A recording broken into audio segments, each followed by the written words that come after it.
Welcome back to G3 online classes, and in this video we will discuss the machinery and enzyme. In E. coli bacteria, process of replication require a set of enzymes. और इसमें जो main enzyme है बेटा वो कैसा है भाई, DNA dependent है, दैट इज डीएनए पॉलीमरेज। और जो डीएनए पॉलीमरेज है ये कैसा होता है भाई, हाईली स्पेसिफिक होता है और ये क्या बनाता है, long polymer of DNA. E coli की बात करें तो इकोलाई का जो जीनोम होता है वो कितना होता है अभी 4.6 इंटू 10⁶ बेस पेयर, और जबकि ह्यूमन में कितना होता है डिप्लॉयड सेल में 6.6 इंटू 10⁹ बेस पेयर। और ये इसको क्या करता है भाई 38 मिनट में क्या कर देता है, पूरा कंप्लीट का क्या कर देता है, इसको रेप्लिकेट कर देता है। इट मीन्स ये क्या कर सकता है भाई, 1 सेकेंड के 2000 न्यूक्लियोटाइड क्या कर सकते हैं भाई, अटैच कर सकते हैं। Not only these polymerases have to be fast, but they also have to be catalyze the reaction with high degree of accuracy. भाई एक तो ये क्या करता है, फास्ट भी करता है, और दूसरा क्या करता है भाई, इसकी एक्यूरेसी क्या होती है, बहुत ज्यादा होती है। Any mistake during replication would result into mutation. अगर कोई एरर आती है तो क्या हो जाएगी, उससे म्यूटेशन हो जाएगी। Furthermore, energetically replication is a very expensive process. और ये क्या होती है भाई, बहुत ज्यादा एक्सपेंसिव प्रोसेस है। डीऑक्सीराइबोन्यूक्लियोटाइड्स ट्राइफॉस्फेट सर्व ड्यूल प्रोसेस। तो देखिए भाई जो डीऑक्सीराइबो ट्राइफॉस्फेट है जिसको हम बोलते हैं एटीपी, एक तो क्या करती है भाई, एनर्जी भी बनाती है, और दूसरा क्या करती है, न्यूक्लियोटाइड को भी अटैच करती है। In addition to acting as substrate they provide energy for polymerisation. तो ये एनर्जी भी प्रोवाइड करते हैं ड्यूरिंग पॉलीमराइजेशन रिएक्शन। और ये कैसा होता है भाई, हाई एनर्जी डिपेंडेंट होता है, जैसे in case of ATP. In addition to DNA dependent polymerases many additional enzymes are required to complete the process of replication with high degree of accuracy.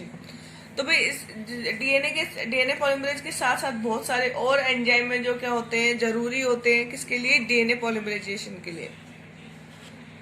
देखिए भाई for long DNA molecule since the two strands of DNA can not be separated in its entire length. भाई DNA काफी बड़ा होता है, उसके पूरे के पूरे स्ट्रैंड को खोलना क्या नहीं है, पूरा डीएनए हम नहीं खोल सकते। इसमें हम क्या करते हैं भाई, due to very high energy requirement, क्योंकि भाई इसको खोलने के लिए हमें ज्यादा एनर्जी की रिक्वायरमेंट होगी।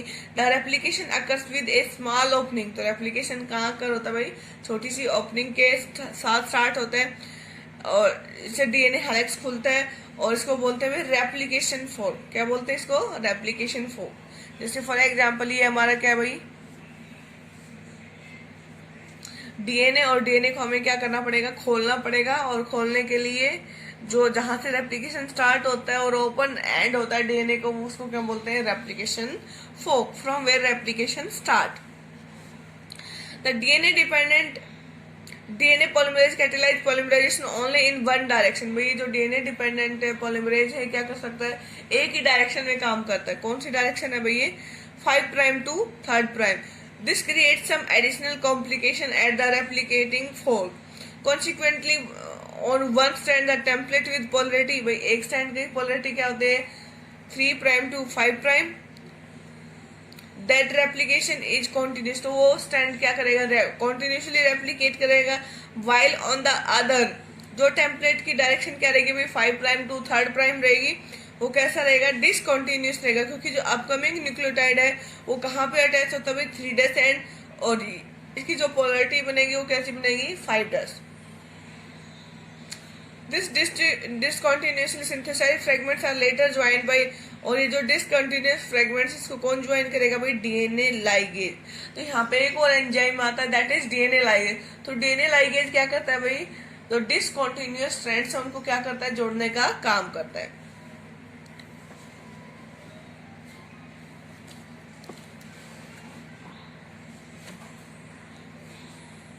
DNA ligase. The DNA polymerase on their own cannot initiate the process of replication. भाई DNA खुद रेप्लिकेशन की प्रोसेस को इनिशिएट नहीं कर सकता। Also the replication does not initiate randomly at any place, और ऐसा भी नहीं है कि रेप्लिकेशन कहीं पे भी स्टार्ट हो जाए। There is a definite reason in, तो वहां पे क्या होता है, कुछ स्पेसिफिक रीजन होती है ई कोलाई के अंदर, वेयर द रेप्लिकेशन ओरिजिन, जहां पे रेप्लिकेशन क्या होता है, ओरिजिनेट होता है।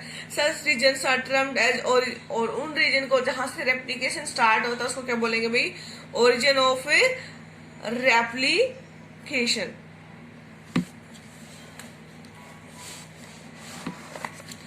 अब बात करते हैं भाई,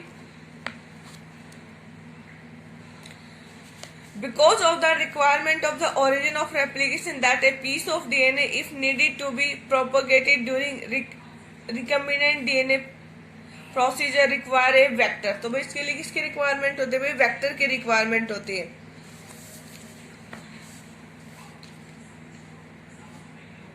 भाई जिसके अंदर खुद का ओरिजिन ऑफ रेप्लिकेशन नहीं होगा तो उसके लिए क्या चाहिए, हमें एक वेक्टर डीएनए चाहिए, वेक्टर मॉलिक्यूल चाहिए। ये वेक्टर्स के पास क्या होता है, ओरिजिन ऑफ रेप्लिकेशन होता है। We will discuss about vector and origin of replication in the 4th unit. Further not every detail of replication is understood well. तो भाई आज तक इतनी अच्छे से हम नहीं समझ पाए हैं। In eukaryote the replication of DNA take place at S phase. भाई यूकैरियोट्स में किस में होता है, ये एस फेज के अंदर होता है, सेल साइकिल में। The replication of DNA and cell division cycle should be highly coordinated, और ये क्या होता है, हाईली कोऑर्डिनेटेड होता है।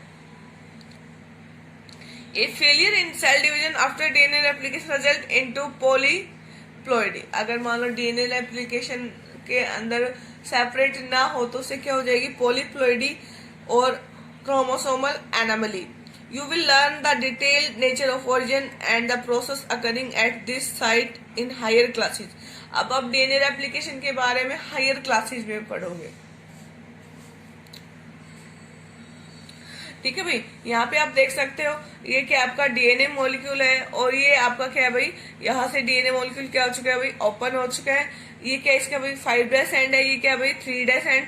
तो इसके जो अपोजिट एंड होगा वो कैसा होगा भाई 5' टू 3'। और ये कैसा है भाई, कॉन्टिन्यूस है, कैसा है, कॉन्टिन्यूस। और ये क्या भाई आपका 3 ओरिजिनल डीएनए पेरेंट, इसकी जो पोलरिटी क्या है 3' टू 5'। तो इसके जो अपोजिट होगा वो क्या होगा भाई 5' टू 3। और ये कैसा है भाई, डिसकॉन्टिन्यूस है, कैसा है, डिसकॉन्टिन्यूस है। और ये क्या है भाई आपकी replication from where DNA replication start. This is all about replication in DNA.